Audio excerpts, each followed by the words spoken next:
Attack after attack. The plots and perpetrators all linked to one unexpected place. Southeast Asia has the largest number of Al-Qaeda and associate members. I think they go where they can train in peace. They will attack when they think that they will be successful. Building terror from the ground up.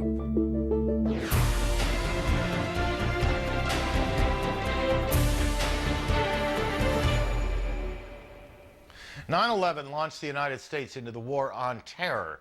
It was less than a month later that American troops attacked Al-Qaeda bases in Afghanistan, and then last March came the U.S.-led invasion of Iraq.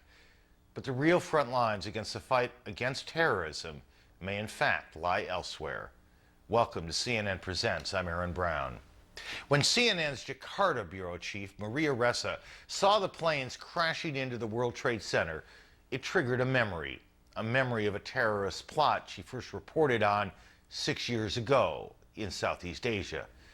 Putting the pieces together, she now reveals how Al-Qaeda has spread its network across the region, from the remote islands of Indonesia to the glistening city-state of Singapore to the jungles of the southern Philippines.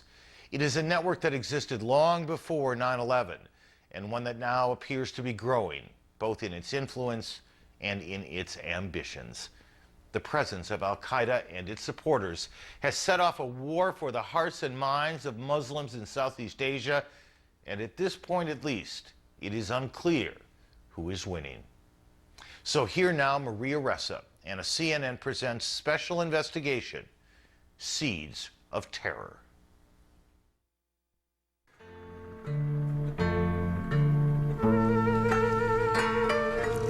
Indonesia, a string of 17,000 islands stretching twice the distance from London to Moscow.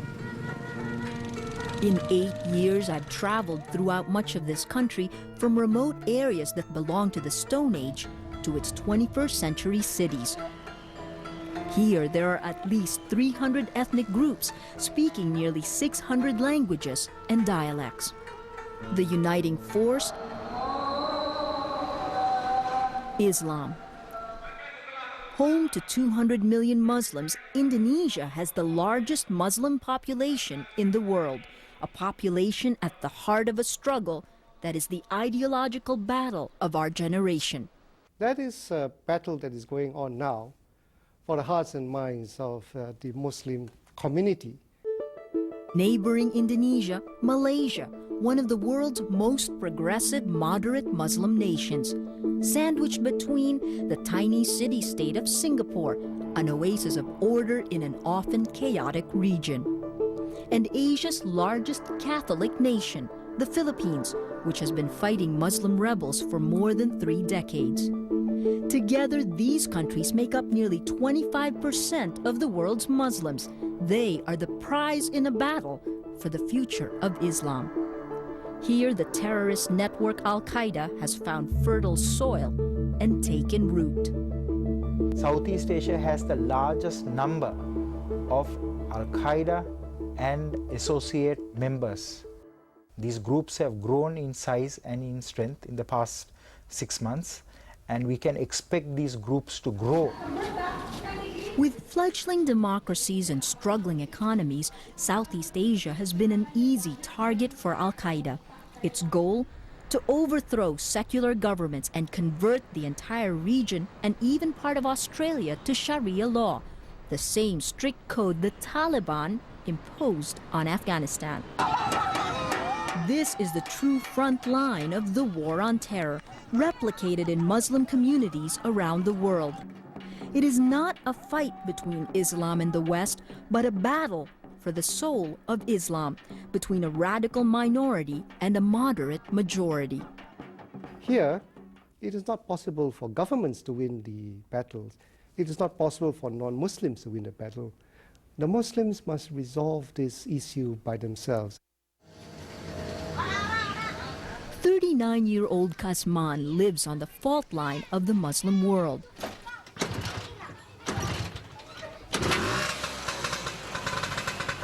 He calls himself a moderate Muslim. He likes Americans and sympathizes with the victims of 9/11. But he also believes Osama bin Laden is not a terrorist. Osama bin Laden is a Muslim. Because he's a fellow Muslim, we must defend him. He is innocent. Kazman makes less than $3 a day driving his bajai, not enough to feed his 4 children. His wife works as a domestic helper in Saudi Arabia, forced to find a job overseas after the collapse of Asian economies in 1997. An economic meltdown which triggered widespread violence, much of which regional officials now say was fueled and used by Al-Qaeda to recruit for its global jihad. I don't believe that. There is no Al-Qaeda in Indonesia. Kazman, like many Muslims, thinks the West is guilty of a double standard. The Muslims are always blamed, in Indonesia and in Iraq. It is the Muslim people. They say and do nothing about Israel. You know, you just only have to turn around and MTV's back. The distrust here is not confined to the poor.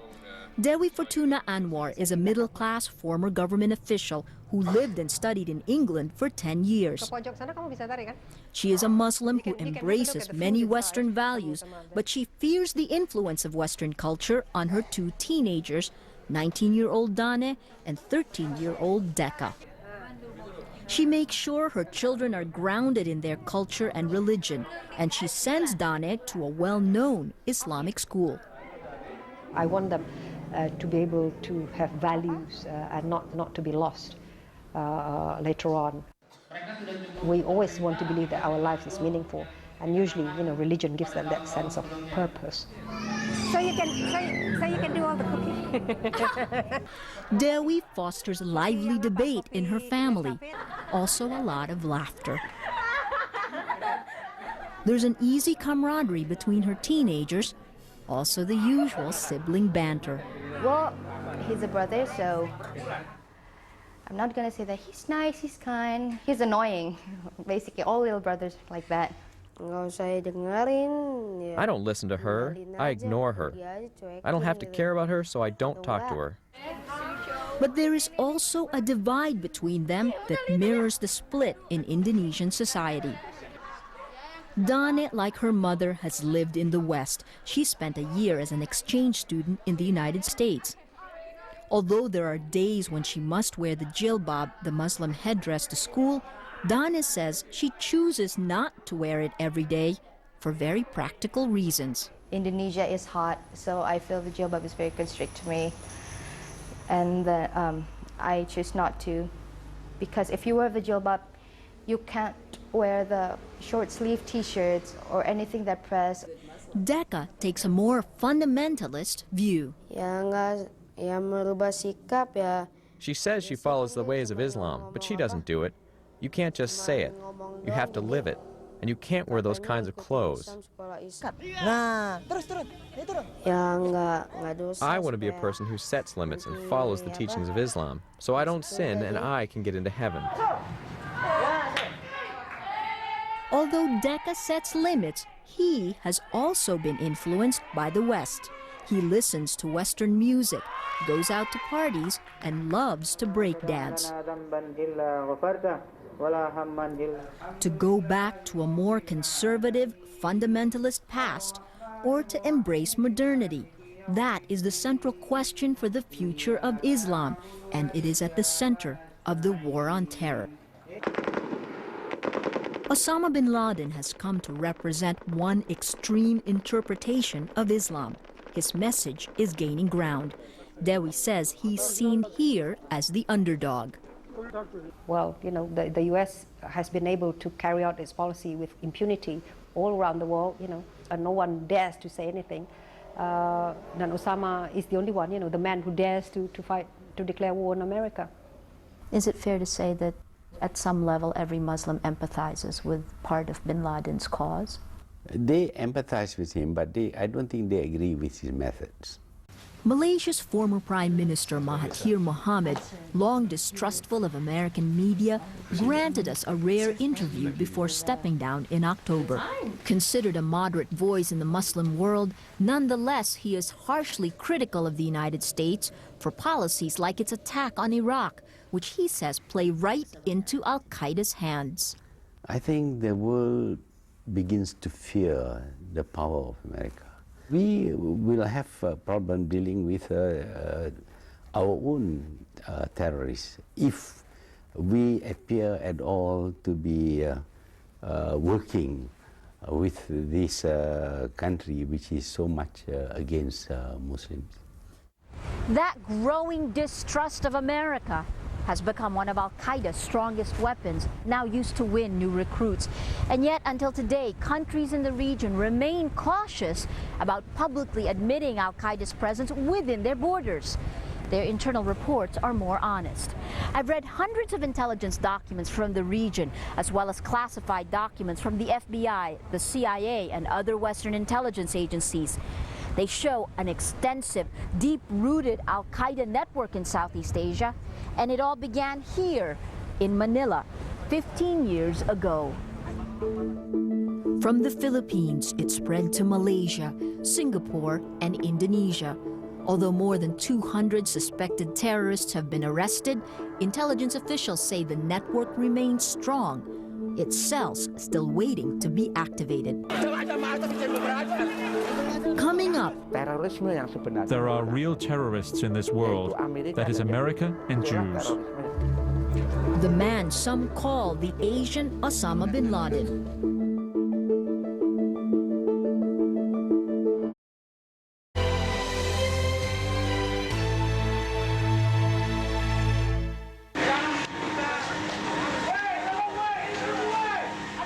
October 12, 2002.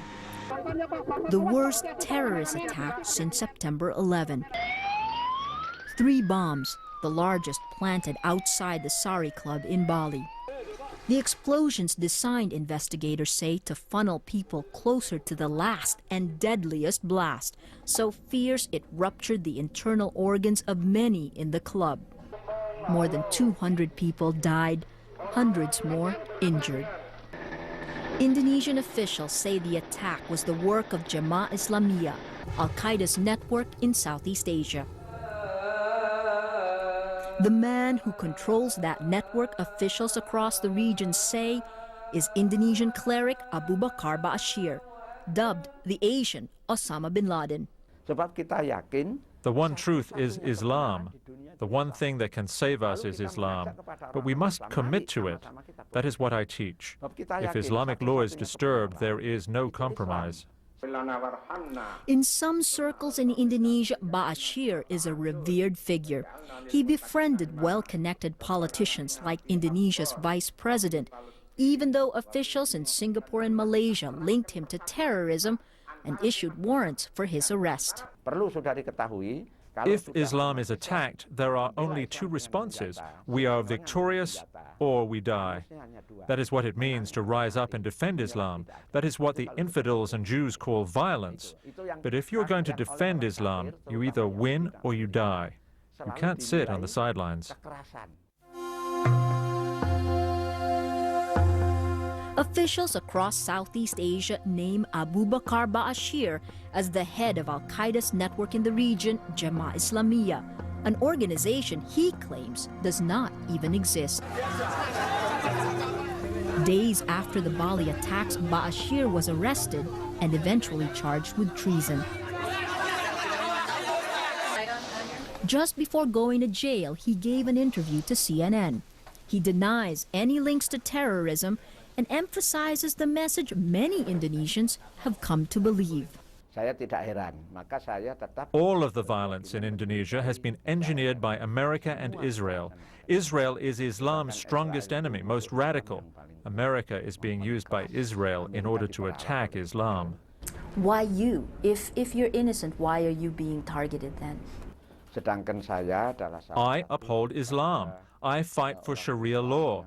Israel does not like this. Because of that, I've become a target.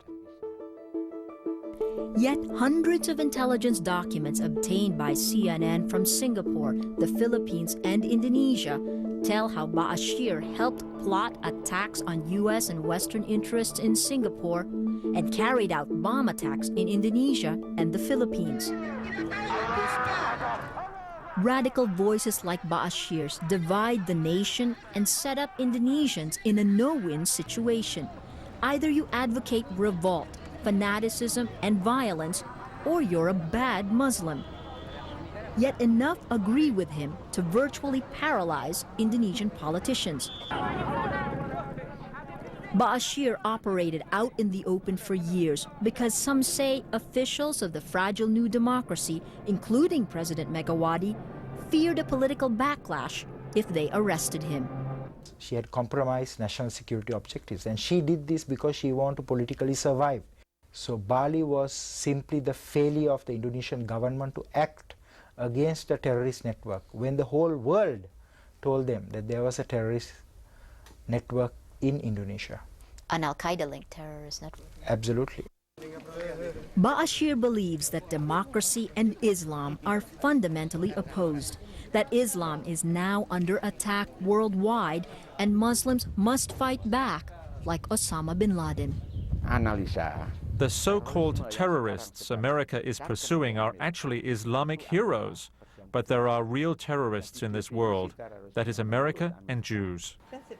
Although those words find support in the streets, intellectuals like Dewi dismiss the political threat of what she calls Bashir's fringe groups. Thinking of, really dreaming of establishing an Islamic state in Indonesia, let alone a pan-Islamic state in Southeast Asia, seems a bit crazy, you know. Do you believe Bashir created a network based on this ideology that he's preaching? I don't know. You know, we don't have enough proof yet, even over the Bali one. Though intelligence officials say there is more than enough proof that Bashir is JI's leader and approved its many plots, Indonesian courts have disagreed, handing down a fairly mild sentence and sending him to prison for just 3 years. An intelligence officer says Bashir told him, "I make many knives and I sell many knives, but I'm not responsible for what happens to them." When we return, discovering the blueprint for September 11. I have this feeling that I should have done more. And the terrorist plots yet to be executed.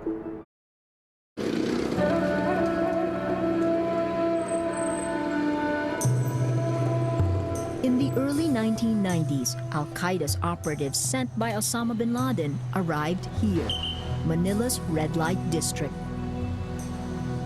A classified intelligence report obtained by CNN says Khalid Sheikh Mohammed, who would later become a bin Laden lieutenant and the mastermind of the September 11th attacks, visited a low-class bar here in 1994. According to this report, he walked out with a woman whom he asked to secretly deposit money in a bank, which she did. It was the beginning of Osama bin Laden's attempt to export his global jihad. Southeast Asia made the perfect target. The region had armed Muslim groups full of thousands of veterans of the Afghan war, lax law enforcement, and often divided governments.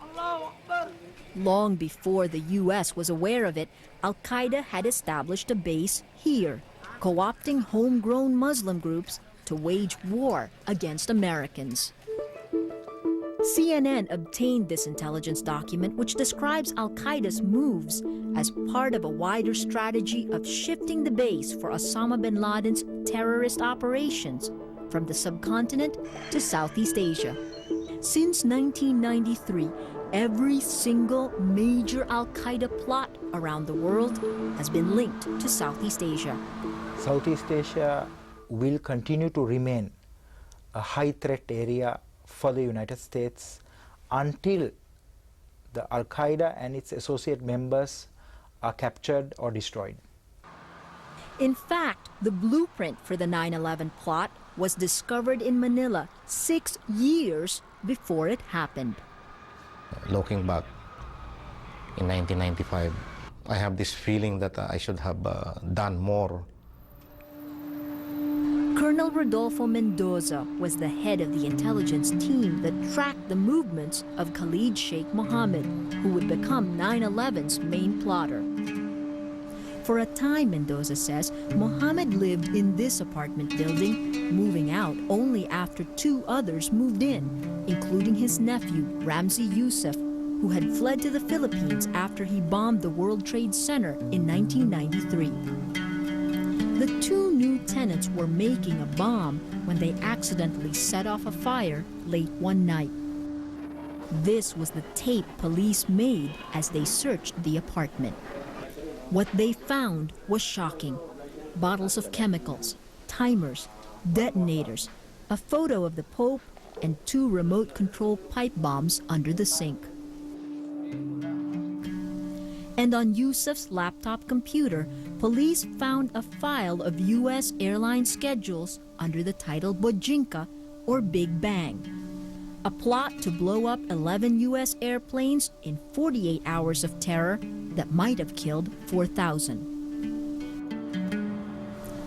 Over 3 months of interrogating one of the plotters, Mendoza discovered other plans, including a plot that seemed far-fetched back then, to hijack commercial planes and crash them into buildings in the United States. He told me specifically the CIA headquarters. He told me about the possibility that Pentagon might be included. Another target, the World Trade Center. That report was dated January 20th, 1995. The terrorist cell had other plots: to assassinate the U.S. president and to attack nuclear power plants in the U.S. Mendoza believes these plans are still active. All these old plans are supposed to be executed. They will not stop if they cannot successfully execute all these plans they have in mind.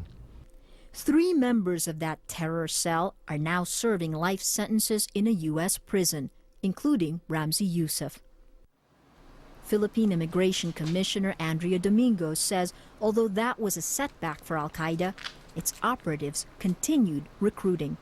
So you broke one cell. Since you've broken that, you've already eased off, But actually they were just going on and using that time, that lull in our vigilance, to promote and to have the sleepers entrenched all over the world. 2 key leaders escaped the dragnet in 1995. If officials had arrested them then, September 11 might have been prevented. They rose up Al-Qaeda's command chain and quietly built up the terror network in Southeast Asia. The 2 men investigators say, Khalid Sheikh Mohammed, who would fine-tune and carry out the 9/11 plot, and an Indonesian cleric known as Hambali. Hambali is Al-Qaeda's point man in Southeast Asia. He is the senior most non-Arab person in Al-Qaeda. Until his arrest in August, Hambali was the operations chief for Jemaah Islamiyah, Al-Qaeda's arm in Southeast Asia. He worked for Abu Bakr Ba'ashir. The 2 Indonesians met in Malaysia, where they set up JI's first base of operations here in this quiet neighborhood. 54-year-old Mayor Mohammed bin Yuhana was their landlord for more than 7 years. When I met him, he had just picked up his gun from the police station, confiscated after he was arrested and held for 2 months by the Malaysian police. I allowed them to stay, and it seemed that I'm part of their membership. I'm a member to them, and I denied totally. For years, JI's core leaders walked by his house to reach their homes. Mayor knew them as model tenants and good friends. While they were here, Yeah. you had no suspicions? Nothing at all. They practice according to what the Quran says, and I also liking them very much. Their children, we meet together, we talk together. Mayor says Abu Bakr Ba'ashir was the group's leader, who performed religious services, which Mayor attended. So the police told you that this was the center, the headquarters of Yes, JI. yes. Were you shocked? upset, not only shocked, feeling disgusted. An hour's drive from Mayor's neighborhood, in this condominium complex on the outskirts of Malaysia's capital, investigators say Hambali organized a key planning session for Al-Qaeda in 2000, attended by about a dozen of Osama bin Laden's trusted followers. Among them, the chairman, Khalid Sheikh Mohammed, and his deputies who would be responsible for plotting a wave of attacks against the U.S. in the next 3 years, including 2 of the 9/11 hijackers and Zacarias Moussaoui, now detained in the U.S. on September 11th related charges. Intelligence sources say Malaysia is also now the hub of Al-Qaeda's financial network in Southeast Asia, and that it traces its roots to a network established back in the late 1980s by bin Laden's brother-in-law in the Philippines. With networks like these, Al-Qaeda has franchised terrorism around the world. What I have pieced together from intelligence documents show how Al-Qaeda spread. When Osama bin Laden gave the word, his key lieutenants sent their agents to Southeast Asia. They were assigned to infiltrate homegrown Muslim groups and co-opt their domestic agendas into Al-Qaeda's global war against America. Al-Qaeda promised money and training.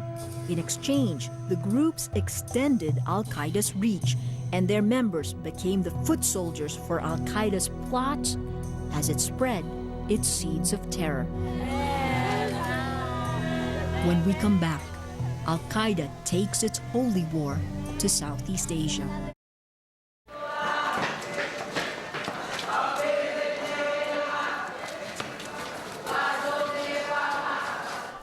Across Southeast Asia, investigators say Al-Qaeda's network, the Jamaah Islamiyah, uses Islamic boarding schools known as madrasas and religious study groups to try to recruit and indoctrinate thousands of young boys. The hub, authorities in the region say, is in a small village near Solo, Indonesia, at this school, established by Abu Bakar Ba'ashir. The school is still in operation, even with Ba'ashir convicted and imprisoned. Those charges are slander. They were made by infidels. When we preach, there are obstacles in our way, and this is one of them. 18-year-old Lutfi chose to come to this school, he says, to learn about the real Islam. On the edges of the pages of his Quran, one word stenciled in, jihad. Islam is also about wanting to have more knowledge. What do we want to become? It's probably different from what infidels think or believe in. One of Lutfi's teachers was Ba'ashir himself. Among the books recommended by Ba'ashir's group, this on guerrilla strategies and techniques, or this one written by Osama bin Laden's mentor, Abdullah Azam. Lutfi responds vaguely to questions about what he is learning in the school. I just study the Quran, that's it.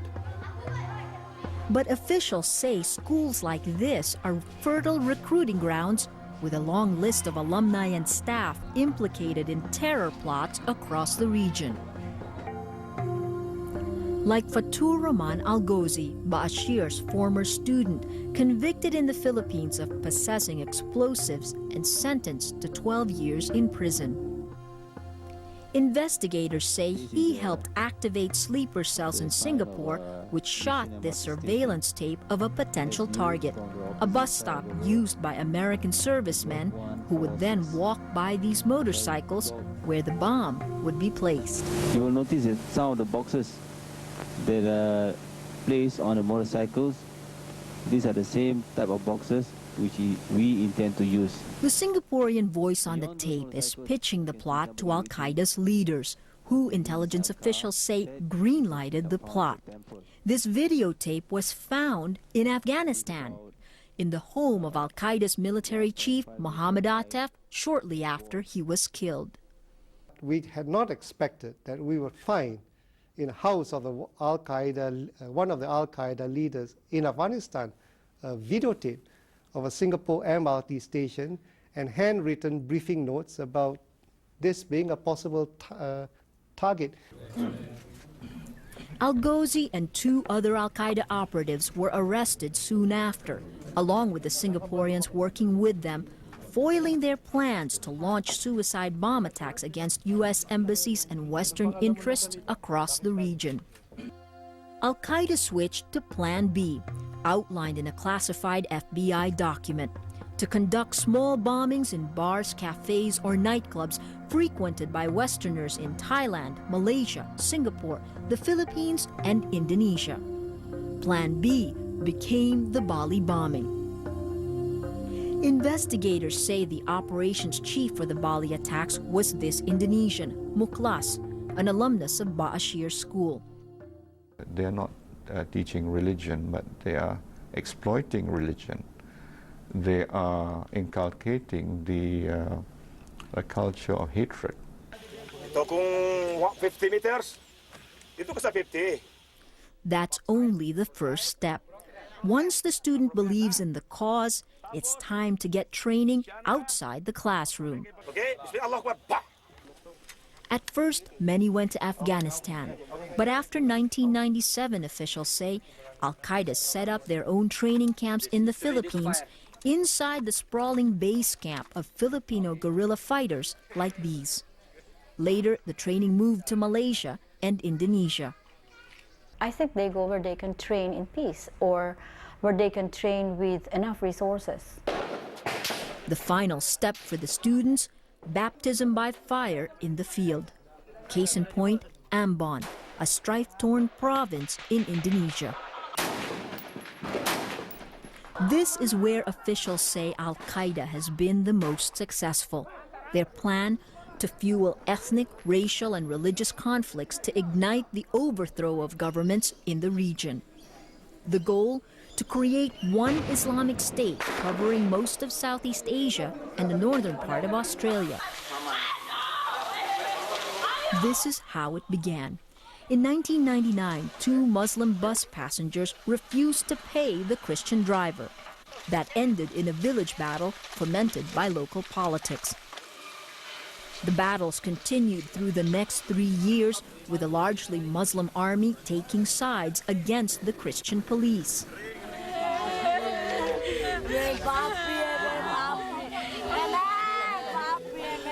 This woman's brother was riding his motorcycle through a Muslim neighborhood when his throat was slit. When the violence didn't stop, tens of thousands fled. The ports packed as men fought to get passage for their families. Over 3 years, the death toll climbed to nearly 10,000. In my trips there, I couldn't understand why, because everyone we spoke with on both sides said they wanted the violence to end. Later, I found out through the confessions of terrorists linked with Al-Qaeda that the conflict was kept alive by an infusion of outsiders, Muslim fighters like themselves. Al-Qaeda made use of it. They found an opportunity. There were Muslims there who had been killed, and obviously Muslim tempers had gone up there, and Al-Qaeda, of course, fueled that kind of situation. In Ambon, the final outcome is uncertain. Foreign journalists have been banned from the area. What we do know is that the violence continues. This is the future Al-Qaeda says it wants to create.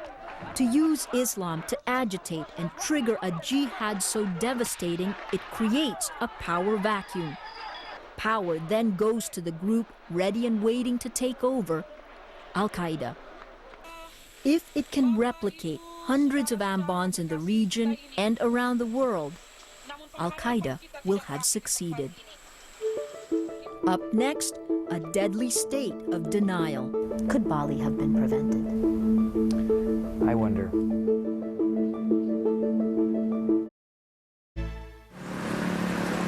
About a year before September 11, agents working for Al-Qaeda put the U.S. Embassy in Jakarta under heavy surveillance.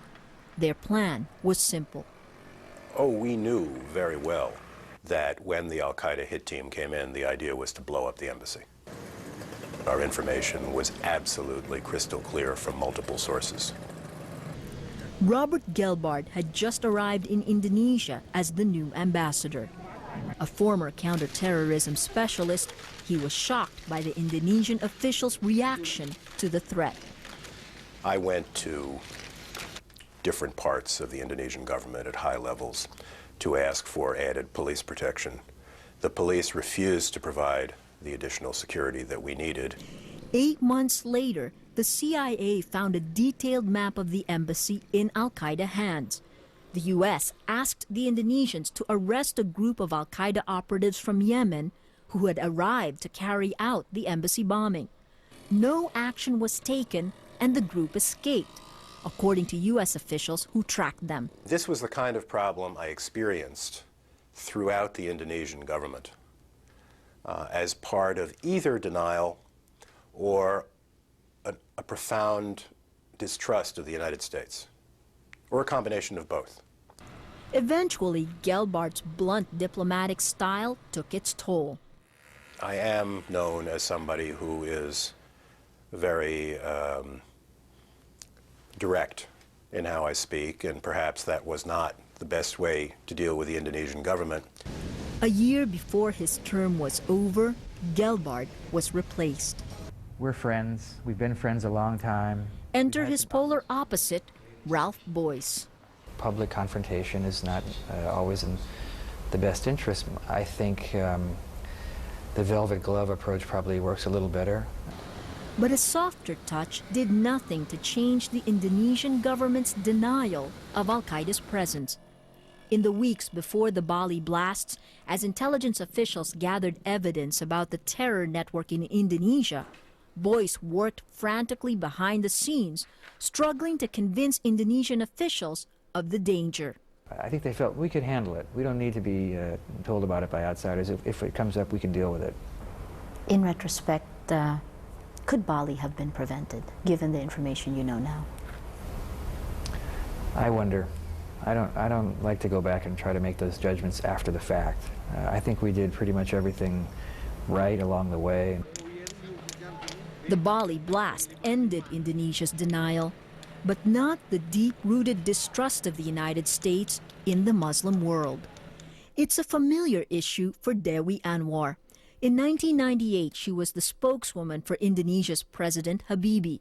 Even then, she often spoke about an American double standard on a conflict that unites the Muslim world. I would argue the only meeting point for many Islamic countries, which are extremely diverse, is the Israeli-Palestinian issue. There is a lot of anger at what is seen as a double standard of the U.S. In regard to Israel on the one hand and Palestinian on the other. Many Europeans like to dance. The distrust has grown with the U.S. war on terror. Dewi's son Deka is learning English in school, but in his native language, his resentment comes through. I don't really support the United States. If someone is against them, they take them out because they have the power. If other countries challenge them, then they don't want to be friends with them. For example, Iraq. They attack them when they haven't done anything. The U.S. doesn't seem to need the rest of the world. You know, it is so powerful. It's such a hyperpower. You know, the attitude is, you know, if you want to come along with us, you know, fine. Otherwise, you can go to hell. The distrust and resentment, exploited by Islamic radicals, is creating a sense of paranoia in the Muslim world, even among moderates like Dewi. The fear is that, you know, if a major power can remove a government at will because it doesn't like it, the implication is that you're going to see similar happenings in the future. While most moderates do not join Al-Qaeda's ranks, it is harder now for Muslim nations to openly ally with the U.S. in the global war on terror. Well, there is a credibility gap with regard to the U.S. in the Muslim community. They don't believe in the U.S. anymore. It's a perilous political balancing act for the United States. hunt down a Muslim terrorist network, invade the Muslim country of Iraq, while trying to convince moderate Muslims to ignore the radical voices shouting that the U.S. is against Muslims. Islam has been put very much on the defensive. And if that is done too much, I'm afraid that it could also be a backlash. If you push too far, even I, as a moderate, will not be able to stand it. The appeal from the moderate Muslim world to the United States: don't help the radicals win. When we return, is U.S. military might undermining the war on terror? It is enhancing the difficulties of fighting against the terrorists. The front line of the global war on terror is not in Iraq nor Afghanistan. It's here in Southeast Asia, where nearly a quarter of the world's Muslims live. The war here is against Islam, radical Islam. In every Muslim community around the world, the battle lines are drawn between radicals like Osama bin Laden and the moderates who want to take Islam into the modern world. The only way the West can win this fight is to work with the moderate Muslims, the progressive Muslims, and to strengthen their capacity to ideologically fight to kill the appeal of these radical interpretations. On that rests the global war on terror. The campaign against Iraq has widened the chasm between the Muslim world and the West. To Muslims, this was a unilateral attack on a sovereign Muslim nation. It has turned attention away from the war on terror. It's not doing anything good at all to reduce the anger and the causes of terror. It is enhancing the difficulties of fighting against the terrorists. And pushing moderates like Dewi Anwar and her family a step closer to the radicals. Dewi now compares George Bush to Osama bin Laden. I think the language used is the language of the pulpit, not the language of statesmanship. Either with us or against us. You're either evil or you're good. They're both fundamentalists. Al-Qaeda is waiting to take advantage of the anger it has so often exploited in the past, rebuilding its network until the next attack. They learn from their past mistakes. They adapt, they change, they will attack when they think that they will be successful. If there is any hope for a peaceful future, it lies in understanding the view from here. It is a battle that cannot be won with weapons, the battle to prevent the seeds of terror from taking root. The three major planners of the Bali bombings have been sentenced to death by the courts in Indonesia. Others are still on trial. But experts warn much work still needs to be done. Investigators across Asia are discovering terrorist cells in Australia, Thailand, and Cambodia. And the August bombing of the Marriott Hotel in Jakarta shows that the Al-Qaeda network remains firmly entrenched. The threat level, officials agree, has never been higher. And that's it for this edition of CNN Presents. I'm Aaron Brown. We'll see you next week. CNN Presents brings you the world. Week after week, storytelling that separates fact from fiction. CNN Presents, daring to look below the surface. This is the death chamber. At the most compelling issues of our times. We will remain in Iraq as long as necessary, and not a day more. The award-winning documentary series, CNN Presents, Sunday 8 Eastern on CNN.